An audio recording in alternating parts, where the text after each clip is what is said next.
कुनै बेला नेकपा एमाले पनि यस्तै हाई थियो क्या।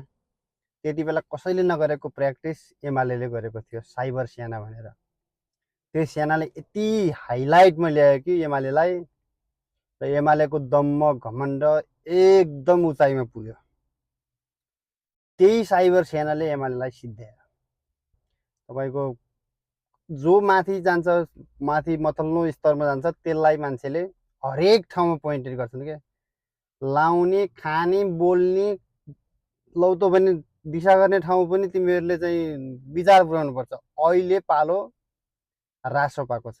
यही सामाजिक सञ्जालले उतिखेर साइबर सेना भन्थ्यो भने अहिले अल्गोरिदम के भनेर साइबरमा एकदम चाहिँ सोसियल मिडियाबाट एकदम हाइलाइट गरेको छन्। तिनी मान्छे हुन् भोलि सुरु भइसक्यो। अब फेरि ढुक्कसँग काम गर्न दिनु नि। अब त्यत्रो 5 वर्षको लागि जनमत दिइसकेपछि गर्न दिनु नि। अब त्यो पनि गर्न दिँदैन। अब हरेक ठाउँमा कुन घडी लायो, कुन ब्याग भिर्यो, कुन टोयलेटमा गयो, के बोल्यो, सब रेकर्ड, सब त्यही हुइम चलाइन्छ। अब यही साइबर टिम हो। फेरि यो साइबर टिम के हो भनेपछि कुनै पनि पार्टीको लागि गर्दैन। यो साइबर टिमले आफ्नो कन्टेन्ट र आफ्नो सोसल मिडियालाई एक्टिभ बनाइराख्नको लागि बनाइराख्छ कि यही कुराहरू चलाइराख्छ।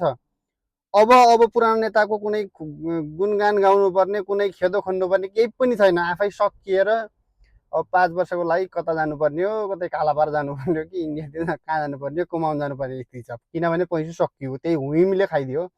त्यही माथि हाइलाइटले पैसा भन्ने कुरो अति खर्च भएको छ।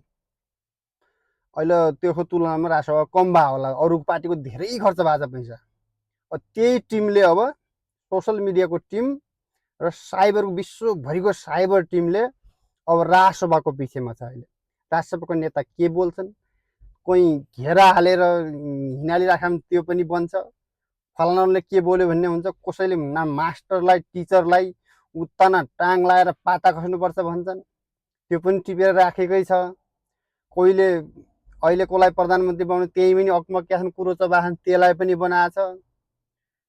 यति राम्रा कुरा बनाउँछन् भने यति नराम्रा कुराहरू सोसल मिडियामा घुमाउँछन्। अब यो अहिले यो जनताले दिएको 5 वर्षको लागि म्यान्डेटलाई पनि खाउँ कि वोकलौँ बनाएन भने हेर्नु होला। 6 महिना मात्रै पर्खिनुहोस्।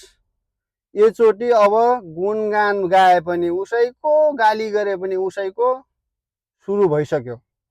त्यसैले मान्छे माथि पुग्यो भने त्यसलाई मेन्टेन गर्न चाहिँ यति गाह्रो छ कि नेपालको राजनीतिमा। मैले अहिलेसम्म म जन्मिएदेखि बुझेको अनुसार 64 तिर यस्तै थियो कि प्रचण्डलाई छुन, हेर्न मान्छेले कस्तो होला भन्थे क्या। मिसिन हो भन्थे, कसैले इन्जिन हो भन्थे, जन्तु हो भन्थे, कसैले जङ्गली हो भन्थे, सिंह भन्थे।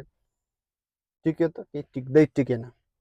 अब पनि यो बेला सचिएन भने, पहिला त धेरै पढे लेखेका थिएनन् नेताहरू, यताउता अब बहकाइमा लागे। कोही थोरै अब कसैले एक कुकर भात पकाएछ भने मिठो लगभग 1 पुन्यो भात दियो भने त्यही लोभिन्थे क्या मान्छेहरू। खाने कुकर प्रेसको भातभरि उनीहरूले खान्थे। उनीहरूलाई चोख्याउन लागि भए पनि उनी नेताहरूलाई चारो दिन्थे। त्यो चाहिँ वातावरण अहिलेको यो जमानामा चाहिँ गर्नु हुँदैन। किनभने पढे लेखेका मान्छे चाहिँ अलिअलि सम्पन्न जस्ता मान्छे पनि छैन। कोही त्यस्तो भिखारी मागी खाने, जेला मजदुरी गर्ने खालको मान्छेहरू पनि छैनन्। यहाँ केही न केही कमाएकै छन् मान्छेले आफ्नो तरिकाले। यिनी मान्छेहरू यस्ता शान्तिना झिना मसिना लोभ ललितामा फस्यो भने तपाईँको भोलि बिहानै टिकट काटे हुन्छ। त्यसैले यो बेला सचेनन् भने फेरि त्यही एमालेकै गतिमा राखिदिन्छन् क्या। हेरौँला।